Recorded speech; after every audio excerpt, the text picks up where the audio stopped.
Muy buenas tardes a todas las personas que se van conectando a esta sesión informativa de COLFUTURO con University of Auckland. Mi nombre es Luisa Ayala, hago parte del equipo de Consejería Académica de Relaciones Internacionales de COLFUTURO y tendré el gusto de acompañarlos en esta super sesión. Nos acompaña en un primer lugar Simon Underwood, International Manager de la universidad, quien nos contará sobre la oferta académica, requisitos de admisión, opciones de financiación y demás información relevante para quien quiere hacer su posgrado en el exterior.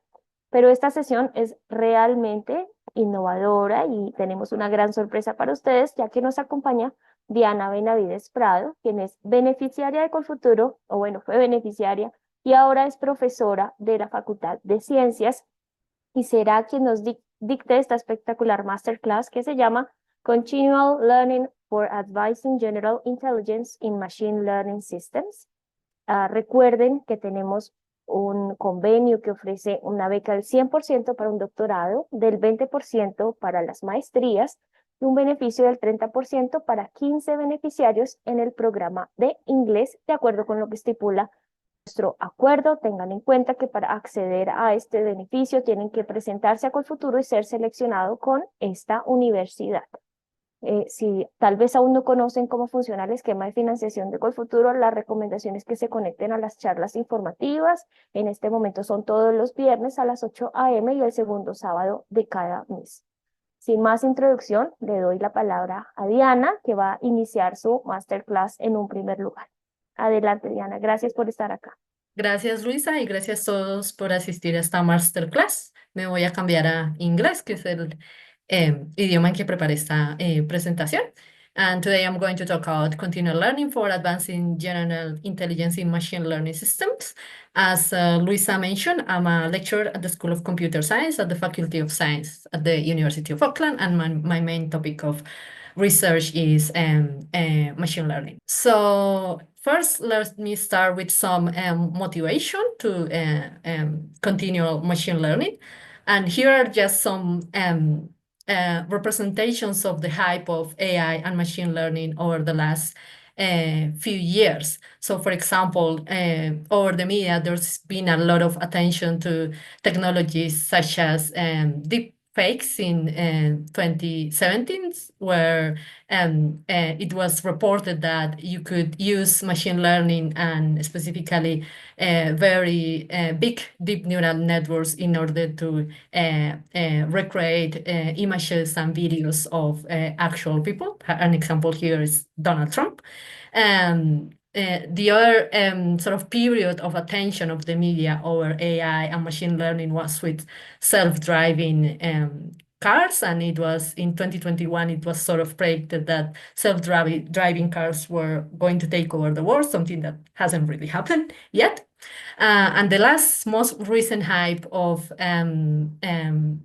AI in the media around the world is those types of chatbots or technologies that help us to answer whatever question we have, and which we now have availability over a website or an app. So an example of that is ChatGPT, which was released in December 2022, sorry, creating a lot of attention because of the capabilities that this sort of technology had to help us answer questions. There's been a lot of attention from different areas of the society, such as actors and artists in general, or whether AI is going to take over their jobs. But there's also been interesting applications of those most recent AI technologies, for example, to replace some of the human tasks, for example, the last year during the Olympic Games. And very, very recently, just like last week, there was a lot of attention again from the media on the AI technologies because of the release of a model called DeepSeek R1, which is the so far most successful Chinese model for performing language and other sorts of tasks using deep learning technologies. Here is a screenshot of the New York Times last Monday, January 27, showing that the markets in the US actually drop quite significantly because of this Chinese release of their model and technology. And here is some of the technical information of that model that was released last week as well, where they're actually showing that their model, using much less computation, actually can achieve similar performance as models by OpenAI and other US companies, which actually was the fact that caused all of this impact on the US markets. So as you can see, there's a lot of recent attention on AI technologies, especially models based on deep learning. But beyond all of this hype or AI and machine learning and the advances in the technologies such as DeepSeek are one that show really good reasoning capabilities to generate text and generate useful answers for final users like us, humans. In general, in machine learning, as opposed to the way that humans learn, we can still see very large gaps in terms of the abilities that those two types of learning systems exhibit. So one of the differences is that we as humans, in our general learning framework and over our lifetime can perform a variety of tasks over a lifetime, and those tasks are very diverse. So we can study, we can work, we can learn to interact with people, all of those things. And machine learning models, even the most recent ones, are still very task specific. In the sense that they can operate, for example, in very specific types of data, such as text, video, images, and so on. And in very limited cases, they can operate on diverse data types and for multiple tasks like humans do. Another difference is the high degree that humans exhibit in terms of sharing knowledge and reusing knowledge across different learning experiences. And on the other hand, in machine learning, still this ability of sharing knowledge and reusing that for example, learning future tasks is very domain specific or task specific. Humans, we have this beautiful process of continuously refining our knowledge as we face more experiences. In machine learning, it is very typical that even with these large models like DeepSeek and the OpenAI ones, it's very difficult to refine the knowledge unless we sort of kill the model and train it again, which is very expensive. So continuous refinement doesn't really happen in machine learning systems right now. And humans, we also exhibit this mix of capability, not just for learning, but also for planning or for reasoning while we learn, or to represent knowledge in different ways. And those mix of capabilities actually help us to excel at a variety of tasks, as I mentioned in the first point. In machine learning, on the other hand, regardless of the recent advances on, for example, reasoning tasks for answering questions, we still lack a full framework, for example, for that help us planning tasks, learning diverse representations of the world that the model is interacting with, and combining that with reasoning and with executing tasks. So with that background and motivation comes this area of research, which is called continual or lifelong machine learning, which is basically my area of reasoning. And this area, which is under the umbrella of machine learning and therefore under the umbrella of AI, has been a very long-standing challenge for the machine learning community since the late 90s. And there was a period where this area didn't have a lot of attention from a research or practitioning perspective.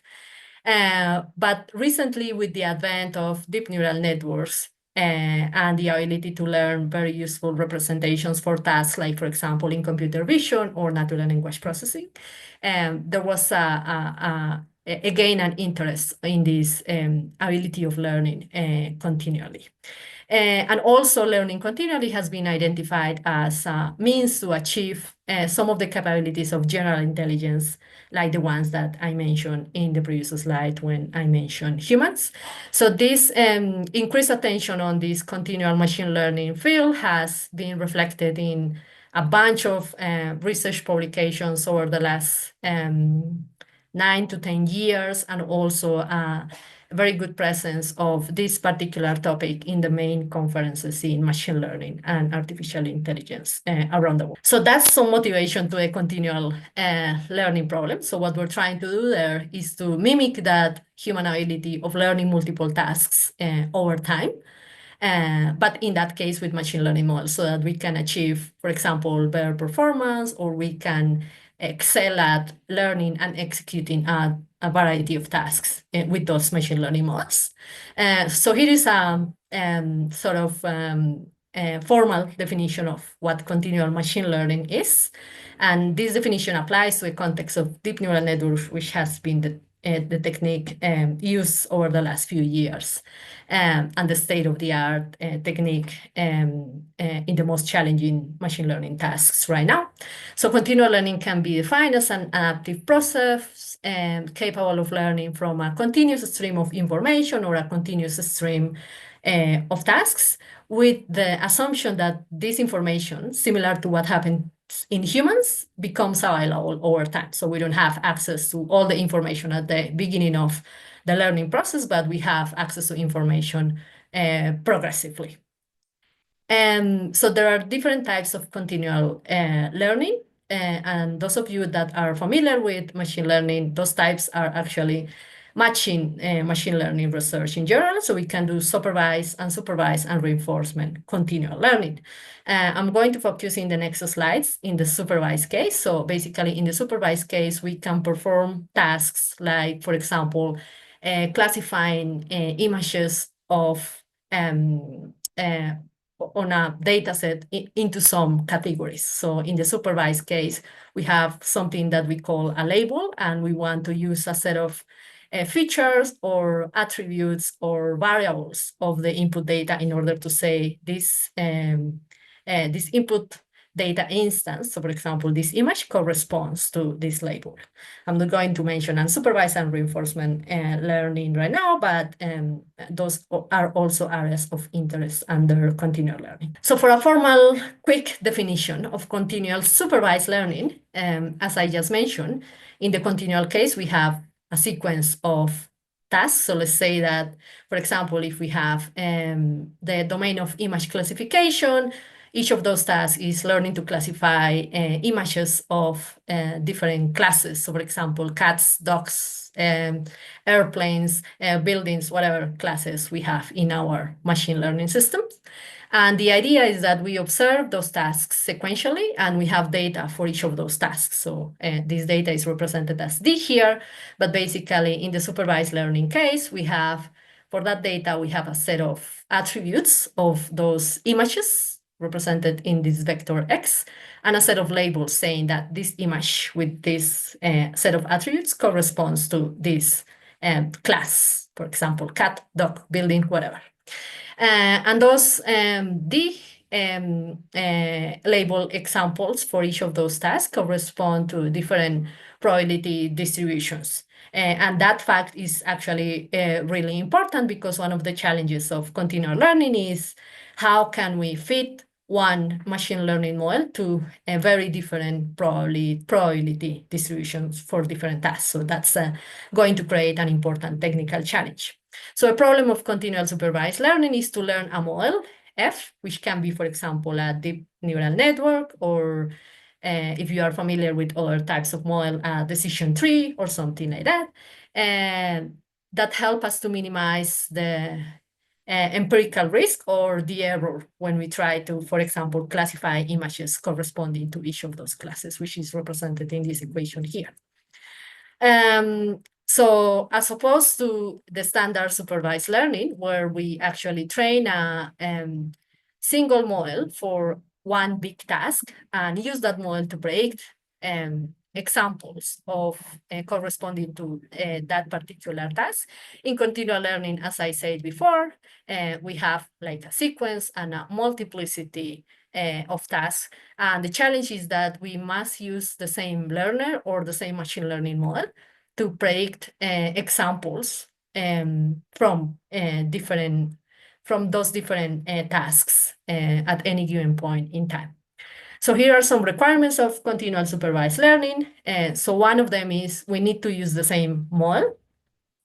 For example, the same deep neural network, the same decision tree, and update that model over time as we access new data from different tasks. We have little to no access to data from previous tasks. We should try to minimally increase the requirements of computation of the model and the size of the model.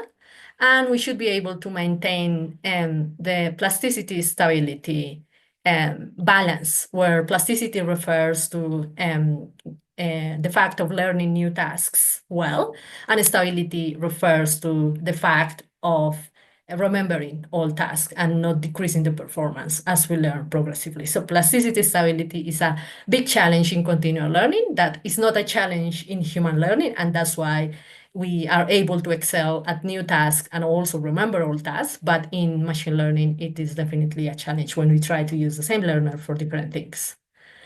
So the main challenge in continual supervised learning has been the challenge of catastrophic forgetting, which is basically defined as forgetting the knowledge of previous tasks while we learn new ones.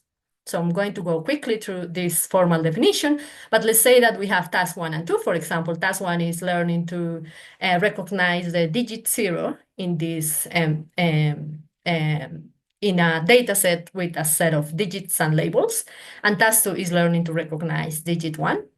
So let's say that we learn a deep neural network, for example, at time step 1, that help us to predict examples corresponding to digit 0 really well.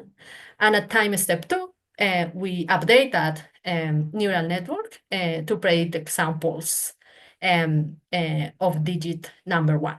So catastrophic forgetting will occur for the task that we learned before task 1, when the error that we have for that task is higher when we learn that second task after the first task. Because of that, precisely that update of the model that led to forgetting some of the knowledge of task number 1. And here is an example on this data set that is called the MNIST data set, that has been quite heavily used in continual learning research, that actually shows that as we learn progressively different classes or examples from different digits, most of the models tend to experience the phenomenon of catastrophic forgetting of previous tasks. And in order to address that problem of catastrophic forgetting, in continual supervised learning, there have been like different types of methods proposed for tackling this problem. I'm not going to go into detail here for each of those, but I just want to mention those types of methods. So for example, we can apply regularization-based methods, where the idea is that as we update the same machine learning model, or for example, the same network, while learning progressively over time, we try to control how much the network changes so that we don't experience catastrophic forgetting a lot. In the group of replay methods, the idea is that we keep some of the data that we used to train previous tasks in order to replay that data when we learn a new task, and we mitigate the problem of catastrophic forgetting at least a little bit. In architecture-based approaches, the idea is that we can grow the model, the size of the model. So for example, if it's a deep neural network, we grow the number of parameters of that network to accommodate the new knowledge of the new task. And in prompting methods, the idea is that using large language models architectures, we can generate prompts for previous tasks and use these prompts during learning of new tasks. So it's very similar to replay methods, but using these prompting technologies that have been quite successful using large language models recently. Continual supervised learning has a lot of potential applications. So here are like a few examples of those applications. So for example, we can see applications in the clinical setting where, for example, in terms of diagnostics, instead of simply training a machine learning model and deploying it for use, we basically collect data over time after deployment, and we keep updating that model with the new information collected. It also has applications in predictive analytics, so for predicting clinical outcomes. So the same again, we train the model, we deploy the model for the application domain. And once we observe the clinical outcome, we sort of incorporate that clinical output into the model again and continually update the model in order to make it perform better for that particular task or more knowledgeable. There's also applications on computer vision. So for example, continual semantic segmentation of images. And there's also industrial applications. So for example, a model that can learn sequentially over different plants in the industrial setting so that we can share knowledge and share information across those parts of the process. So a challenging continual learning that I've been really interested in over the last few years is the challenge of knowledge transfer, which is a little bit beyond the challenge of catastrophic forgetting. So instead of focusing on not trying to forget previous knowledge, an opportunity in continual supervised learning is to encourage this process of knowledge transfer that is sort of natural in humans as a mechanism to share and reuse and refine existing knowledge and therefore achieve systems that are really continual and increasingly knowledgeable. So knowledge transfer can be of two forms. We can perform forward transfer to new tasks, which means that we use the knowledge learned from previous tasks in order to boost the performance of the new task somehow. And it also can be as backward transfer, which means that using the knowledge collected in the new task, we update the knowledge from previous tasks and therefore aim to achieve a better performing system as a whole, especially if the number of previous tasks is large. So here is some formal definition. So we define the continual learner before, right? So we have a model F1 and then we update the model F2 when we learn a second task. Let's say that we have a non-continual learner for task 1 that we're going to call G. It can be a neural network as well. And we also have a non-continual learning for task 2, which we're going to call H. So forward transfer will occur for task 1 when, as I said before, the performance that I can achieve for that task number 2 is better than the performance that I achieve when learning that task in isolation. So basically, the loss of or the error that I experience when I learn the neural network F2 using the data of task 2 only, the continual learner is less than learning the task in isolation, which is represented as the model H. And backward transfer will occur for the first task 1, when learning task 2 actually helps to improve the performance of task 1, which is represented in the loss as well. So the loss of the continual learner will be in task number 2 over task number 1 is less than when I originally learned task number 1 in the first time step. So here is some of my work in this knowledge transfer in continual supervised learning process. I'm just going to go very briefly over these proposed methods, but basically the ideas that I have been exploring in the past few years are precisely those ideas of forward and backward transfer. So in terms of forward transfer, I have explored that idea in the context of support vector machines, which is just another machine learning technique.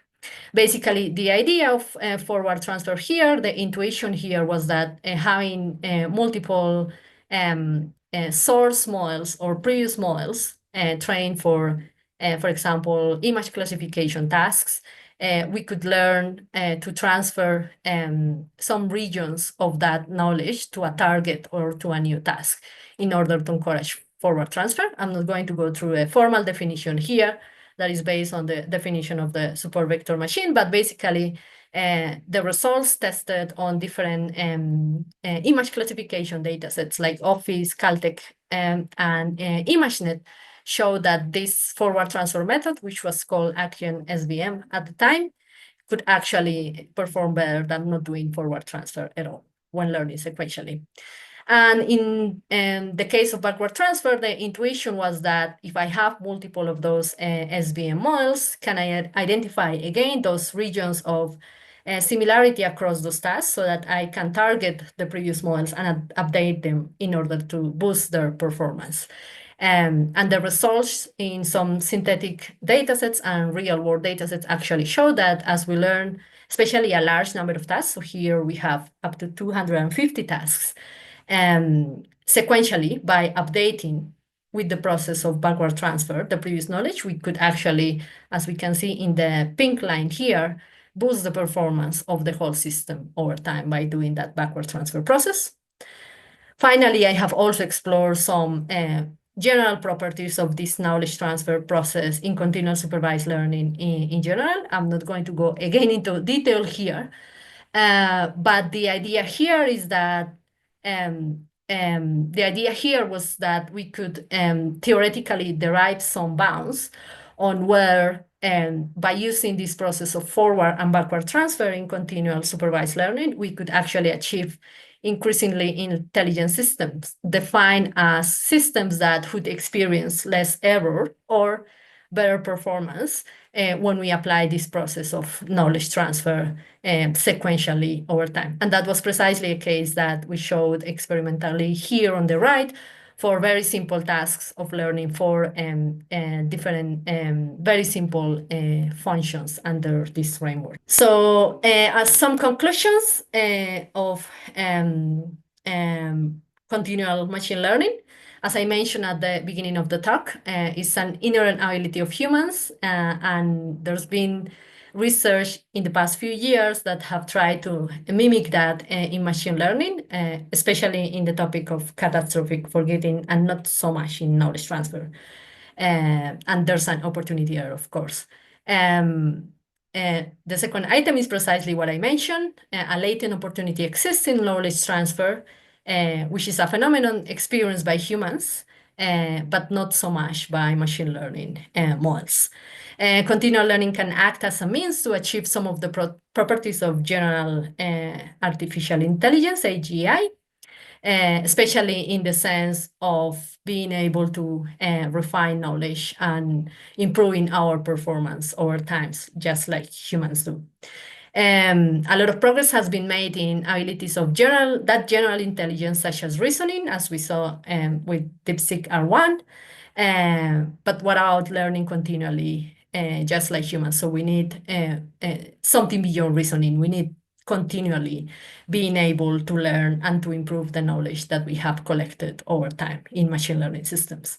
And therefore, there is a latent need to integrate this process of learning continually, of refining existing knowledge, of doing forward and backward transfer with other aspects of these generally intelligent systems like reasoning, planning, constructing knowledge. So there is a big opportunity to combine all of those so far isolated efforts on trying to make machine learning models more similar or more useful to humans in order to achieve more general systems that mimic a little bit more what happens in the human learning processes and in the human brain. That's all for me. Thank you very much. Thank you, Diana. So, Simon, the floor is yours. Perfect. Just give me 1 second while I get everything set up. Make sure sound's still going to be shared. Perfect. Cool. All right, everyone. I just want to firstly just say thank you so much to Deanna for that fascinating presentation. It's one of the reasons I love working here at the University of Auckland is always getting to learn about something new and something very different. And I'll touch on sort of all the different options you have to study here at the university. I've also seen a couple of questions pop into the Q&A. I will do my best to answer those as well as we go through. So my name is Simon Underwood. I'm an international manager here at the University of Auckland, and I was also a student here. So I graduated with my PhD last year in ancient history, specializing in Egyptology. So I quite often go over to Egypt to work over there in the desert. So once again, something very, very different, and one of the more unique degrees you can do here. But I'll speak more on the different programs that we offer shortly. Now, it's always important, when deciding on where you want to study is what's important to you and how you choose your university. So in this presentation, I'm just hoping to run through some of the options and some of the exciting opportunities that we have here at the university and some of the various aspects that we provide to students to make your lives easier and exciting in your time here in New Zealand. So, for those of you who may not be that familiar with New Zealand, we're a small nation in the Pacific, about a 4-hour flight from Australia. We have a population just over 5 million, with most of us located in Auckland City, which, as you can see, is up at the north there. And on the left side there, you've just got some snapshots of different places around the country, and most of them are very easily accessible here from Auckland. So, whilst we live in quite a large city here, we've got easy access to nature if you're into that sort of thing. Volcanic fields, mountains for skiing. We've even got Hobbiton for anyone who's a Lord of the Rings fan. That's a nice sort of 2.5-hour drive from Auckland. So what makes Auckland so special? So Auckland is also known as Tamaki Makaurau in the indigenous language, in the Maori language. And it's a place that I've called home now for 20 years.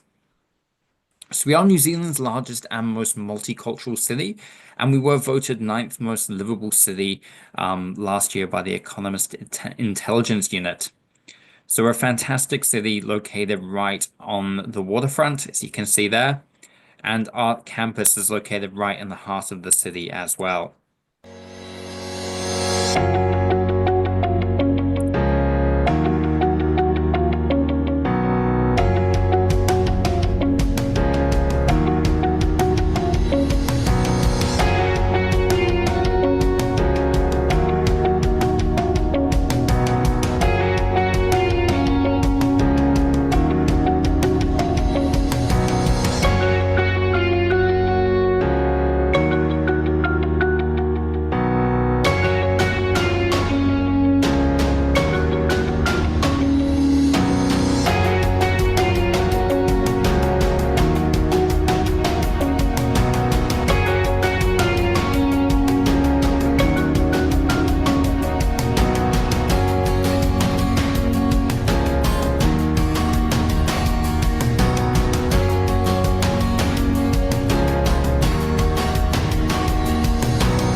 So just a short little video clip there, highlighting our city and a whole bunch of different things that we offer here, and also going through just some of our rankings that we have there as well.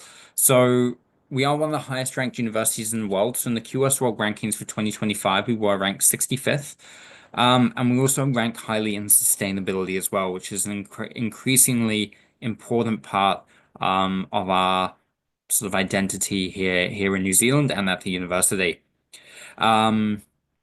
And for employability afterwards, of course, which is very important to everyone going through university, we are ranked very highly there, and we're the highest in New Zealand too. And across our subject areas, we rank very highly, and with 10 subjects in the world top 50 as well. And those are listed there, covering the wide range of subject areas that we offer. I think each of our 6 faculties is represented in those subjects as well. So we're a very high performing university, and your degree here will be recognized internationally for anywhere you go afterwards.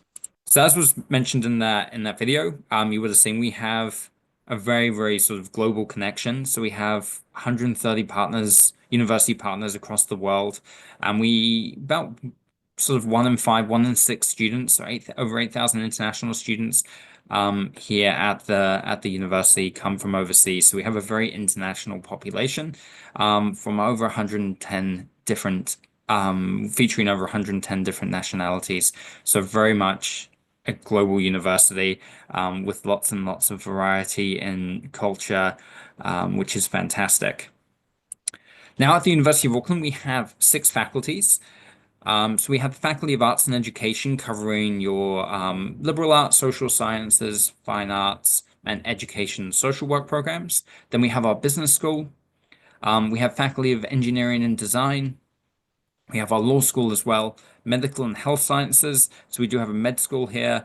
We cover nursing, optometry, pharmacy.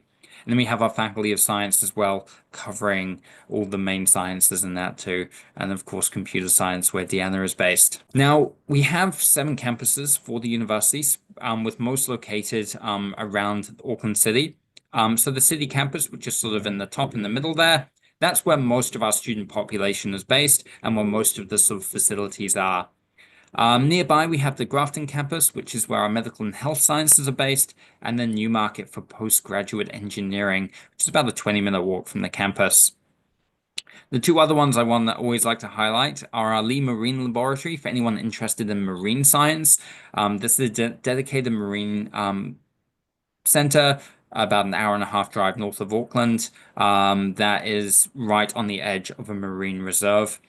They have accommodation there for students, they have labs, and it's fully set up for students to be able to carry out long-term research up there.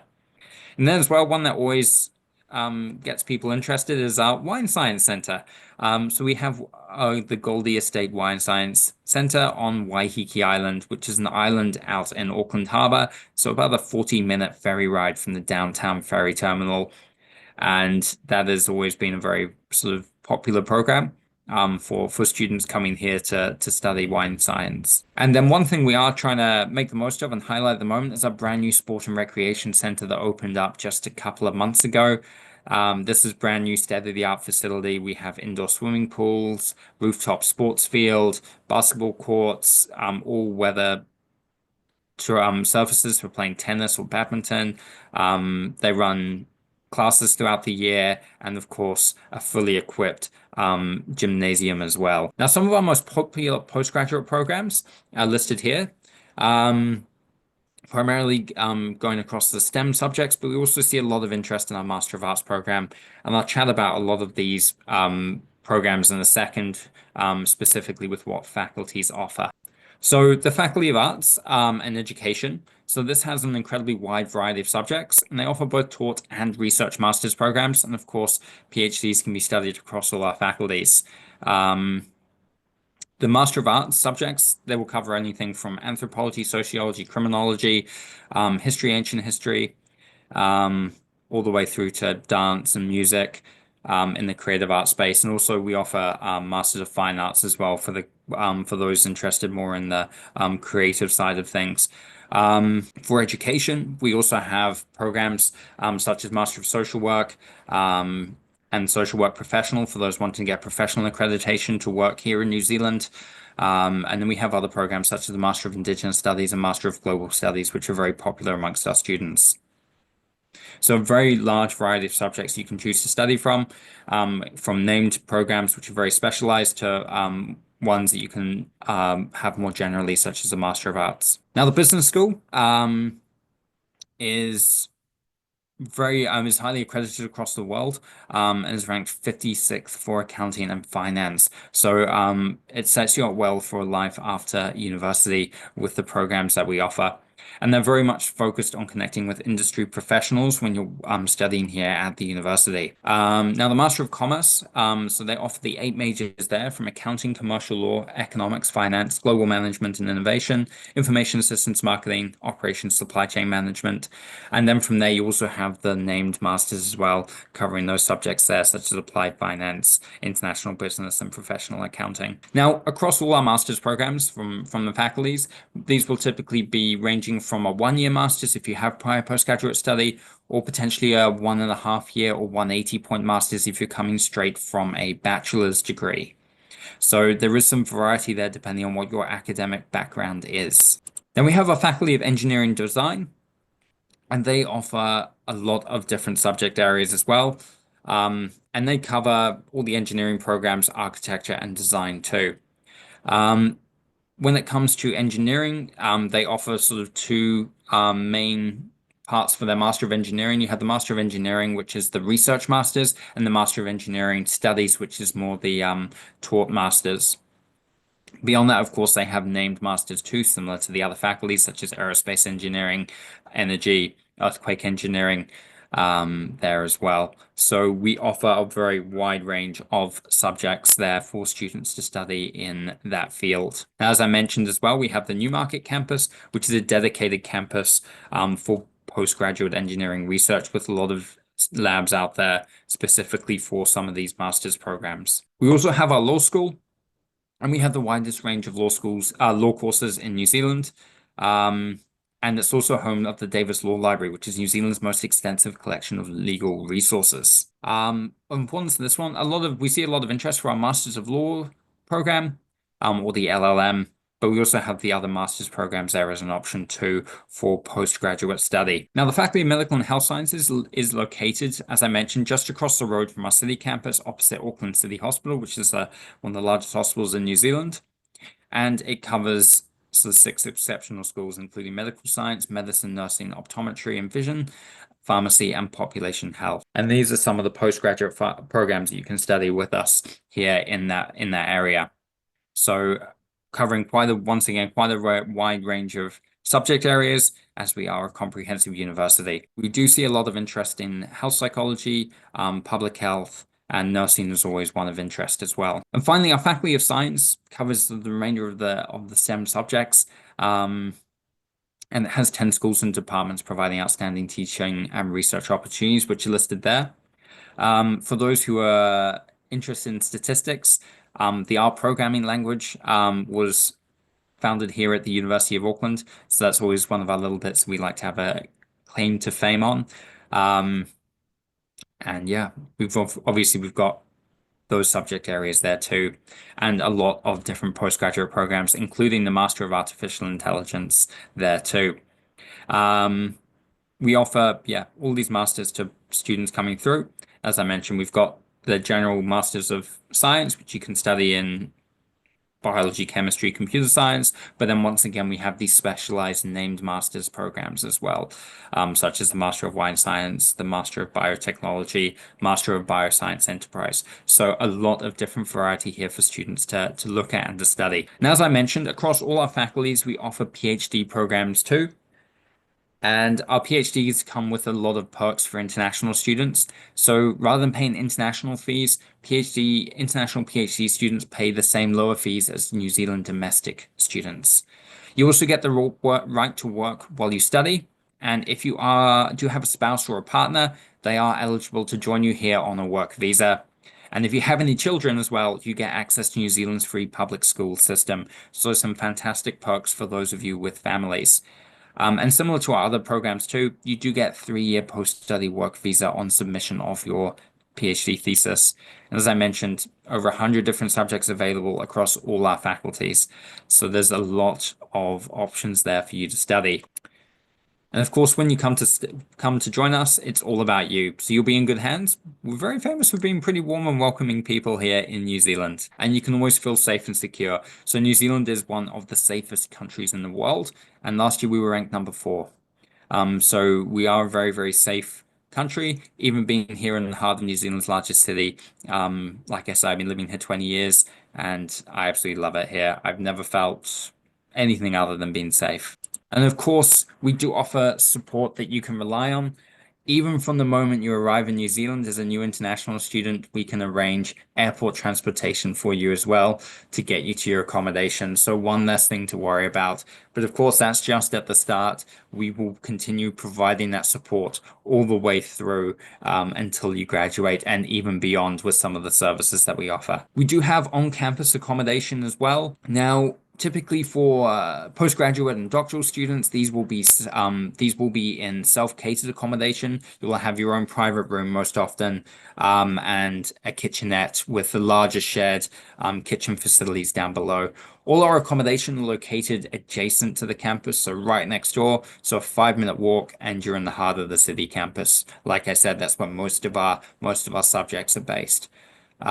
So fantastic access as well, of course, to the city, to the amenities of Auckland, since our campus is right by the city centre. I did mention about some of the services that we provide to students going beyond your graduation, and that falls onto our career development and employability services. They can help you whilst you're studying with us, and then once you've graduated as well, and they can help with internships, work placements, and exchanges. And even going down to as much as, writing a CV or resume or a cover letter as well for your job applications, to helping you to, make sure you're in the best position to apply for jobs when you graduate. And these are just some of the various companies that our graduates have gone on to work for.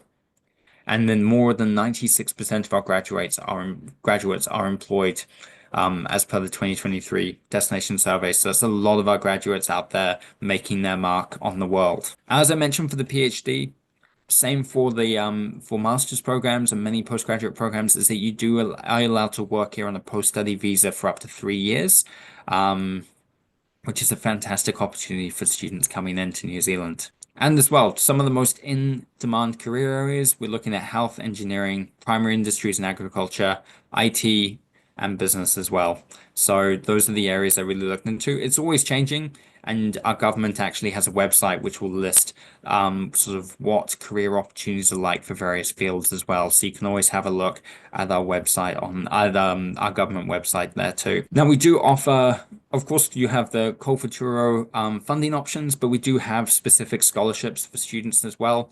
We always recommend jumping onto our website to have a look at our scholarships portal, where you can enter in all the different filters to find out what you may be eligible for. There are international excellence scholarships. There are scholarships targeting specific regions for specific subject areas for faculties. There's also doctoral scholarships, which provide funding and a stipend. So there are lots of options there. So it's always worth having a look.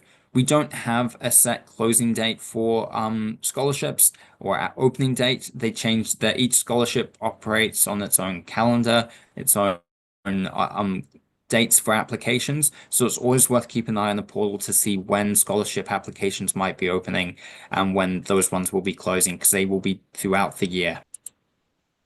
Now, of course, for COLFUTURO beneficiaries, we offer a few different added bonuses there for students who come to the University of Auckland. So for the Masters, we offer all eligible students 20% reduction in tuition fees, up to 10 students per year. We also offer a PhD fees bursary. So for one doctoral student, will receive a bursary equal to the domestic tuition fee. So effectively, you won't be having to pay any tuition fees to us. And then as well for the English Language Academy, which provides pathway to learn English to make sure you're prepared for study here at the University of Auckland. They offer a number of discounts and fees as well, depending on the type of program you want to go for, whether it's a 20-week foundation certificate in English for academic purposes or the 10-week English pathway for postgraduate studies. So a couple of different options that they offer there for COLFUTURO beneficiaries. Now, if you are interested in making an application, these are some of the key dates here. So for the most master's programs, Those are the dates there for semester 2. Applications close on 7th of April, and for semester 1 next year, applications close 7th of December. Applications are already open for both these semesters, so you can apply any time that you want. And of course, for doctoral applicants, you can apply to any time. There is no set start date because you can start throughout the year when doing a PhD. We do always recommend, though, applying early if you are interested in coming study with us, because it can take a little bit of time to get your visa sorted to come over and study. Now, the PhD application works a little bit different to the master's one. Master's and other postgraduate programs, reasonably straightforward online application. You will, similar to the PhD one here in step 3, you do still need to provide all your documents, so your transcripts, potentially if you're doing a research master's, potentially a statement of research intent, and English language is important there as well. I do know there was a question there about about English language requirements. You do need to meet those to study with us. But as I mentioned, the English Language Academy can provide a pathway for you to come join us here to do your program, and they can also work with you if you've got a conditional offer dependent on you meeting those English requirements, so they can provide that pathway to come study the master's or PhD with us. For the PhD, it's a little bit extra. We do always recommend having a look at supervision and supervisor availability, which you can do online. Having a look through the portal, I'll show that in a second. And you also need to provide doctoral reference letters and potentially research and publication history may be needed. For the doctoral reference letters, this should come from someone who supervised you. If you've done a master's thesis or a longer dissertation, those would be the ones you'd want to get those reference letters from. And then from there, it's just going through submitting all that information to us, and then all going well, getting your offer and beginning the enrollment process, paying your fees, and then finally applying for your visa and coming to New Zealand. It seems like it's a lot, but it is a reasonably straightforward process. It does just take some time, especially for the PhD application. There are a number of steps you do need to go through to get there. And as I mentioned, before applying for a PhD, it's always worth having a look at who is available for supervision, where subject areas are, and what you can do. And so we always advise jumping onto the portal, and you can enter in names, you can enter in keywords, subject areas, and it will let you know what they're researching, if they have availability to supervise. And then from there, do reach out to them. Do reach out to our academics, to our staff, to make that first point of contact to gauge interest if they are willing to supervise and discuss your potential topic with you as well. But yeah, all going well. We'll see you on campus. And thank you for listening. If you guys do have questions beyond this presentation, do feel free to email through there. And also do check out our Instagram so you can see what happens in and around Auckland and on campus. Well, thank you very much for this wonderful masterclass, Diana, and for the presentation, of course, Simon. We have a couple of questions, and I encourage those who are connected to write all the questions you may have. I think this is a question for Diana, and I'm going to switch to Spanish. Diana, una persona pregunta ¿qué tan importante es tener un buen nivel de inglés para realizar un doctorado en tu área? Supremamente importante. Pero digamos que, aparte del requisito oficial de la universidad, que es cierto puntaje de inglés en el TOEFL o en el IELTS, una vez se cumpla ese requisito y digamos si la persona no se siente segura de su nivel de inglés, es igualmente un proceso. El mensaje es siempre y cuando se cumpla el requisito mínimo, durante el proceso de hacer el doctorado seguramente se van a hacer muchas, o la maestría, lo que sea el programa, se van a hacer muchas mejoras en el tema de inglés debido pues a la interacción con los supervisores, a la interacción con el entorno académico, otros estudiantes, a la necesidad de escribir, tanto en maestría como en doctorado. Entonces, digamos que el nivel mínimo requerido es lo ideal para empezar, pero siempre va a haber oportunidad de mejorar. Diana, y acá hay otra pregunta para ti. Mónica dice, estoy estudiando en ELA en Auckland. ¿Es posible que pueda contar o tener una reunión con Diana para que me guíe en el proceso de estudiar un posgrado con the University of Auckland? Sí, es posible. No sé cómo pasamos ahí la información de mi correo electrónico como para... Si quieres, Diana, escríbela por el chat y luego Listo. yo la comparto para todos. Vale. I think this question is for you, Simon. So Natalia is asking, I Yes. have a B1 level in English and a 30% benefit with COLFUTURO to study English at the University of Auckland. I would like to know how long I need to take the English course in order to be eligible for a master's or postgraduate program at the University of Auckland. Yes, I'm gonna pop a response into the chat there with a link to our web page for the English language requirements, but I'll talk about it as well. So with our English language requirements, I think it depends. You just need to meet the on that link there I sent the basics, so the equivalent to the IELTS through the English Language Academy. So like I said, that could be the 10-week course, the 20-week course, depending on what you're doing. All going well, that will then grant you access and give you the ability to meet our English language requirements and then go straight into that postgraduate program if you have that conditional offer, or if you haven't, then be able to submit the application and already have the English language ticked off, so you don't need to worry about doing further study there. So my colleagues at ELA would be able to give you more information about the program you're doing and what you can do. But if you are doing one of the 10-week or the 20-week program, those should set you up, as long as you get the grades required, to just go straight into doing a postgraduate program with us without needing to worry about the English language. I have an additional question for you, Diana, through our social media. And what makes a strong candidate for the kind of program you teach? Shall I answer in English or Spanish? Si quieres en español, está bien. Bueno, listo. Digamos que tener cierta familiaridad con el tema, en general, digamos, no en detalles, y tener una buena propuesta de investigación. Y una buena propuesta de investigación es una propuesta en donde se tiene un buen contexto del problema, algunas luces como de los temas que eventualmente se explorarían y un plan muy general de cómo sería la investigación. Eso sería como lo clave. Gracias, Diana. Simon, could you please could you please show them again the English requirements? Yes. What I can do, actually, I can pull up. I'll just share the website page, and that would be the easiest way. So then everyone can see it. If I can go, there we go. So these were the link that I just shared before. This takes you to this page here. As I mentioned, these are the English Language Academy pathway programs to our ELA partner. So those are the two programs that COLFUTURO students can apply to get that 30% funding for.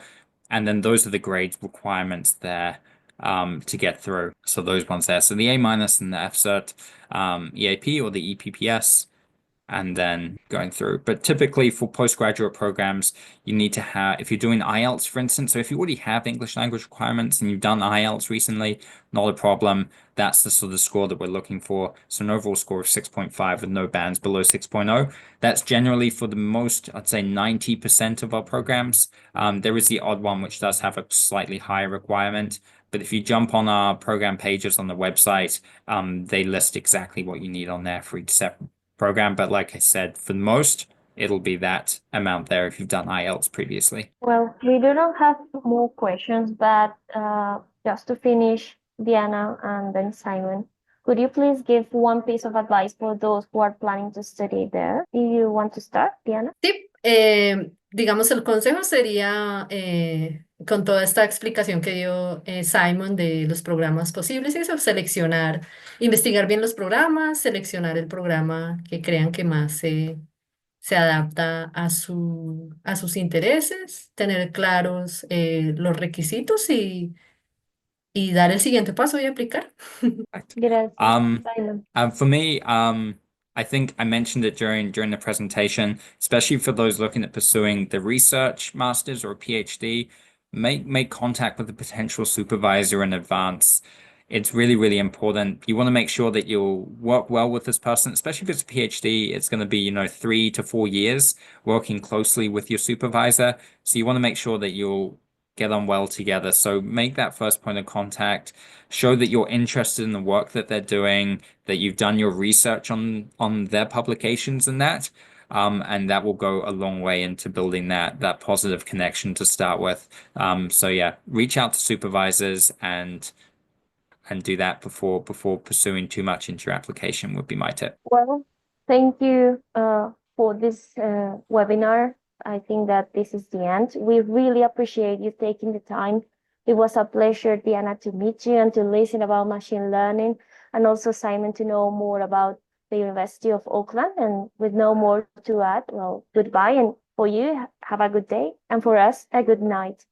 Thank Thank you. you. Thank you, everyone.